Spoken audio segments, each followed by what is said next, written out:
بسم الله الرحمن الرحيم السلام عليكم ورحمة الله تعالى وبركاته كلن وعنا وناكسن داوديال meel waliba dunida ka joogtaan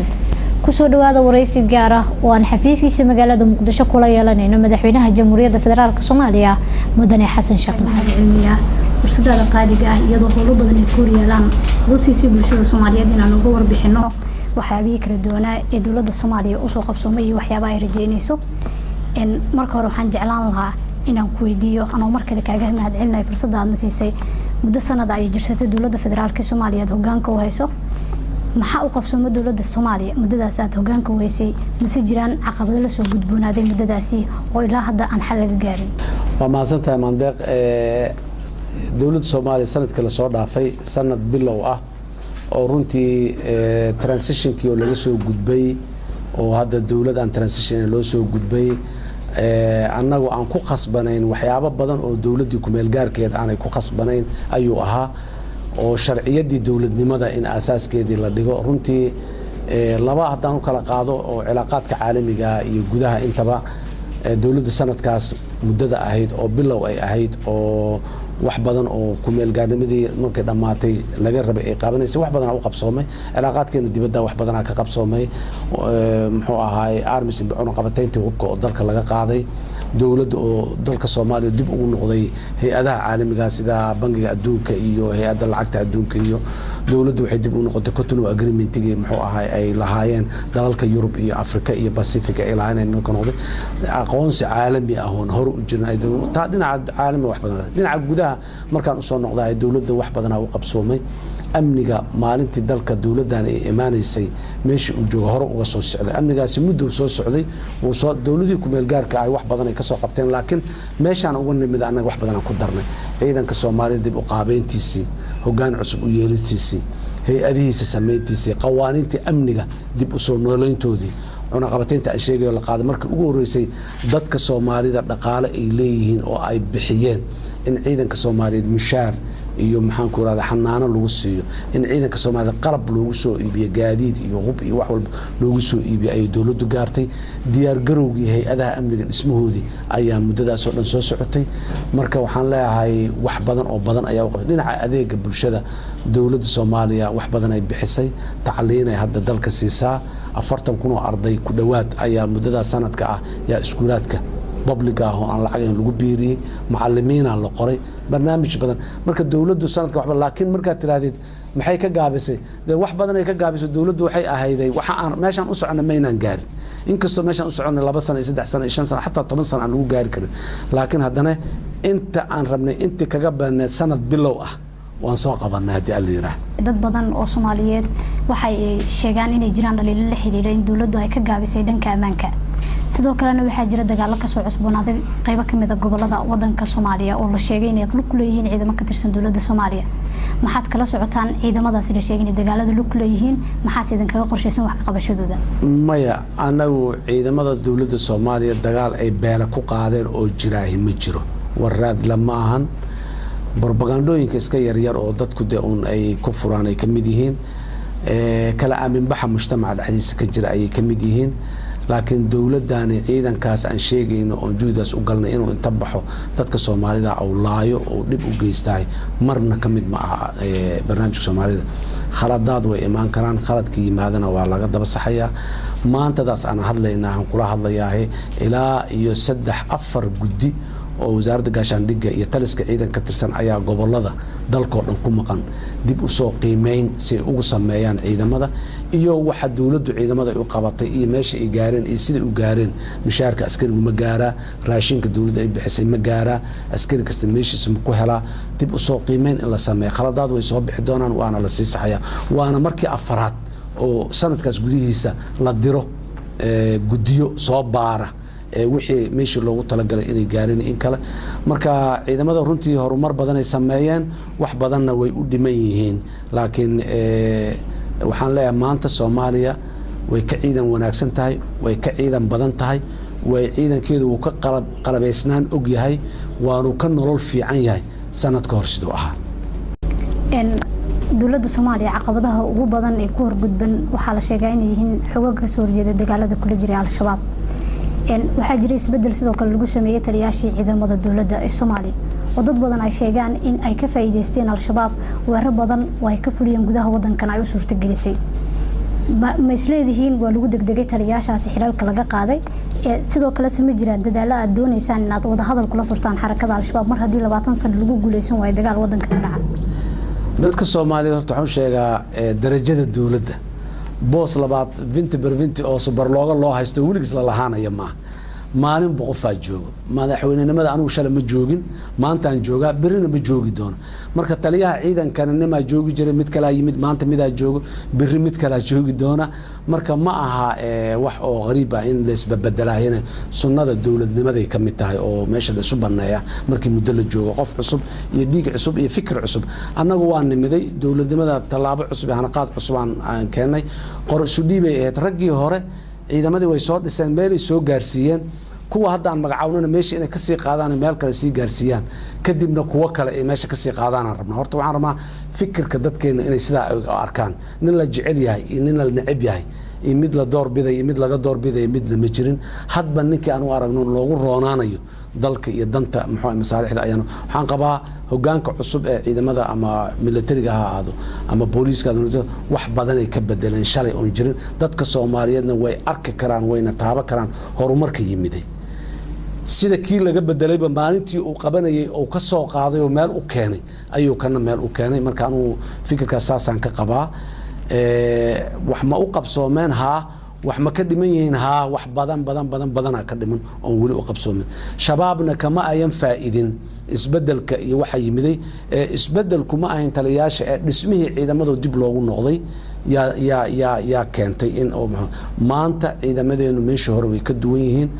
waana markii ugu horeyso kaligood intay dhaqaaqaan meel kaligood ay tagaan ay gaaraan birina meel ka sii waaweyn inay gaaraan aan rabnaa raggii hore oo taliska hore ciidamada ahaan jiray nooc kasta aadana runtii waxaan leeyahay meel ay soo gaarsiiyeen waa amaanay mudan yihiin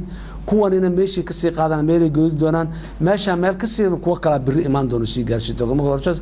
shabaab kama ay faadiysan hogaanka isbedelay shabaab waxna kama ay faadiysan oo dawladdu dhulka ay gacanta ku hayso ciidan askartu dawladdu joogto meel ay maanta dib dawladda ciidankeeda uga soo noqdo ma jiraan laakiin meelada ciidamada oo kaalmeynay ay gaareen oo meel qaarkood oo tiro badnayn ay ka noqdeen waa jiraan laakiin ciidamada dawladdu meel hor leh gaareen kaligooda ay meel tageen marka aslanba ma qabo muxuu ahay inay waxayaan diyaar garow sanadkaas waa ku jiray aamis bargo hal la qaado ciidamada hal la qalabeeyo tababar dib hal loogu celiyo kuwa cusub hal la waxayo waxa soo dhan diyaar garow waa ku jireen inta diyaar garowga ana waad garanaysaa operations dhimaya laakiin maanta Soomaaliya ay shalay meesha joogto meel ka wanaagsan joogta dhinaca ciidamada al-shabaab waa labo kooxna waa ajaanib yimiday dalka kooxuna waa Soomaali mabda'a shabaabnimaday ka midaysan yihiin mabda'a shabaabnimadu dhalasho iyo citizenship malaha kan Soomaaliga ee mabda'aas ka tanasula ee u soo noqdo ummadda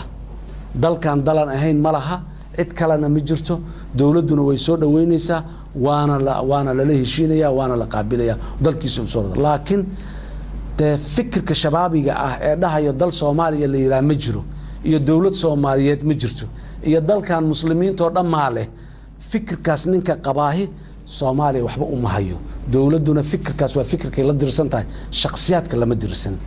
fikirkaas iyo cid xambaarsan aan la dirsanahay fikirkaas cid dhigtana dal oo Soomaali ah kan ajnabiga ah shaqad nagu malaha ee Soomaaliga dalkan waa dalkiisii waana lagu soo dhaweynaya dawladdu wada hadal ma la furaysaa fursado lagu wada hadli karo iyo cid dawladdu inay la hadasho ogol haday jirto dawladdu mar walba wada hadal way u furan tahay mana diidanin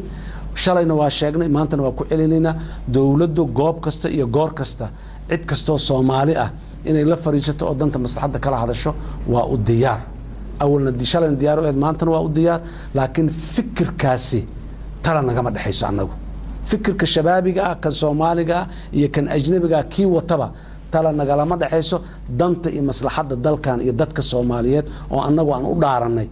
taas maslaxadeeda qofkii wada tala nagala dhaxaysa waana lagala tashan karaa waana lagu qabsan karaa fikirkeena fikir ka duwan waa la keeni karaa laakiin xayndaabkaas mugan ku dhex jirna waa dawladda kala hore waxay ka cagajiday in wada hadal ay la furto maamulka Jubbaland hase yeeshee magaalada Addis Ababa waxaad ku wada gaarteen heshiis inkastoo oo la sheegayo beelaha wada dega jubbooyinka inaysan ku qanacsanayn haddana waxaa jira dowladda Soomaaliya ku soo furtay in maamul la sheegay in lagu magac daray Koonfur Galbeed Soomaaliya oo laga yeelanayo magaalada Baydhabo sidee isku qaabili karaan mar haddii Jubba aad u aqoonsateen 3 gobol oo kamid ah Koonfurta Soomaaliya in 6 gobol maamul loo sameeyo dowladani horta waxaan rabnaa jubbooyinka dagaalna kulama ayay jirin laakiin wada hadal socday Addis Ababa wada hadalkii dowladda iyo u socday ayaa lagu soo gabagabay ku soo gunaanadmay mooyaan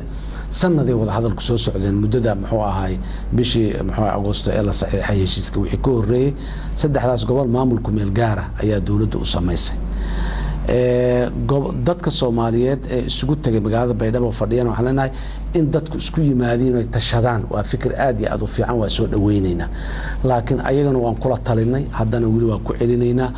wixii dhiman meeshii maamul ka dhiman yahay in maamul loo sameeyaan rabnaa laakiin meeshii shalay maamul loo soo sameeyay in lagu mashquulaahay macna badan ma sameynayso